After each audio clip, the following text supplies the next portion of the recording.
journey over to Crawley this morning, as you may be able to see by looking in front.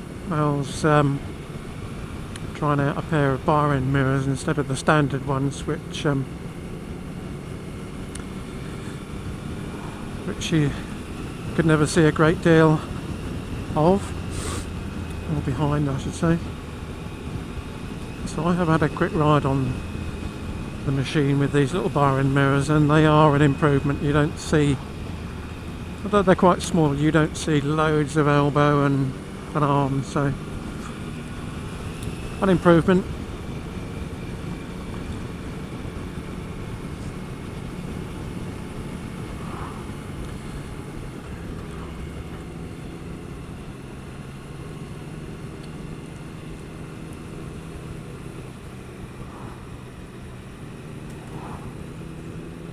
The other thing that we have recently purchased is a pair of Scala Q3s as well, so that I can talk to mail while we're on the move, because we've had one or two incidents recently where Mel's been following me and decided either to pop into a petrol station or something like that, and I hadn't noticed, and then we got separated for 45 minutes after I went back to the last place that I'd seen her, and she managed to sneak past me without me spotting her. Anyway, the Scala Q3s have been absolutely brilliant. They will feed music in from an iPod very comfortably. So the two buttons, you can either operate the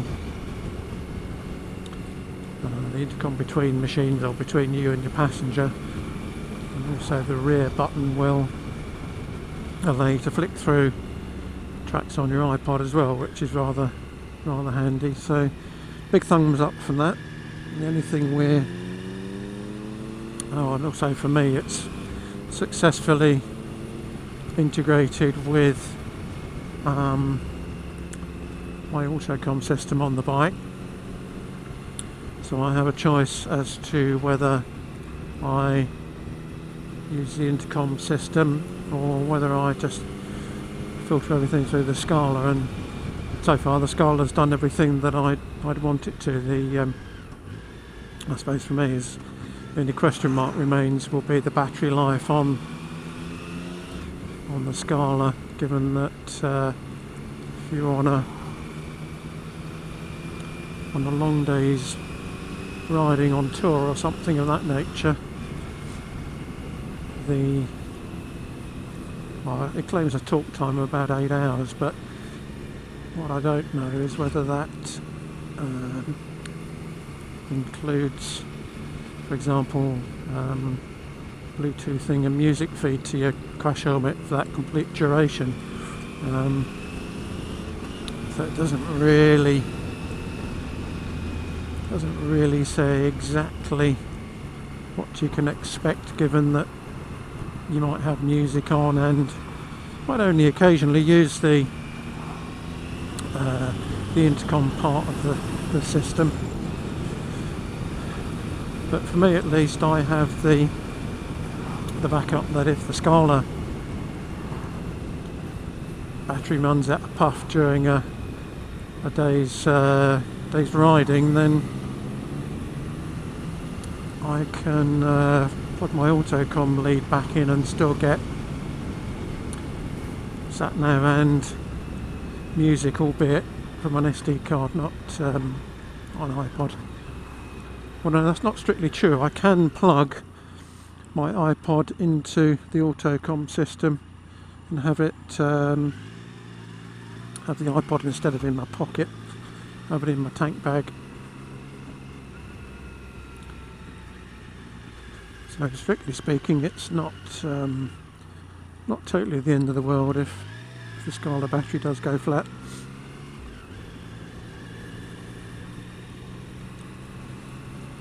Now the other change we've had is over the weekend we went down to our friends at JS Edge, because Mel had been complaining about the tyres on her bike being not being very compliant. She had Pirelli Angel GTs put on there in preference to, I think, probably a Bridgestone tyre that comes as standard fitment. Anyway, she started complaining and saying, oh, you know, the bike's very twitchy and quite nervous over the bumps. And I was looking for a replacement pair of tyres for the Pirelli STs, which I have had on the Tiger. So the decision was taken that Mel would have the slightly softer Pirelli STs put on her bike, and I'd have the Angels off her bike and put them on mine now. So that was yesterday. We had that done, and I have to say that I need to check the tyre pressures, certainly on the front here, because I would also say that the tyre's not particularly compliant, although looks, if that is the case, that I may be lumbered with them until they've worn out. But anyway, I haven't checked the tyre pressures, as I made the assumption, rightly or wrongly, that the dealer, JS, one of the guys there in the workshop, would have put the correct pressure in there. It should be about 36 psi, and certainly when I get back today after this journey, I shall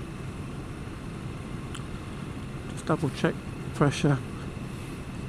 Certainly in the front, the rear's not quite so noticeable. Having said that, it's really nice to go around one or two bends and not have the rear twitch as you go from corner to corner across the flat spot, so that's really quite nice.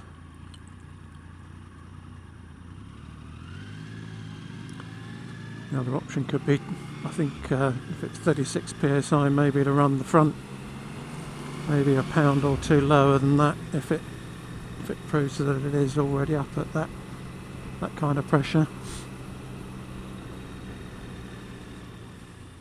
Now it's Easter Monday, so despite it being a bank holiday, we're pretty confident that the P&H should be open today. The main reason for coming over here was that as preparation for my journey with Ashley abroad to Switzerland in July. I have an external mic for the drift camera, obviously stuck in my crash helmet, which we're using at the moment, but the idea being is that at some point I lend the camera and all the gubbins to Ashley so that he can try one of the camera mounts on his helmet, but then and also need an external microphone as well to get the best out of the sound, should he wish to do a bit of video blogging. So P&H are a drift stockist, so the journey is to pick up a little external microphone. They should be around about 15 quid, so just saves removing all the liner and stuff in your crash helmet just to swap the microphone over, so it was going to be a lot easier just to purchase a second one than go through the rigmarole of stripping the wire out and sticking it in another crash helmet.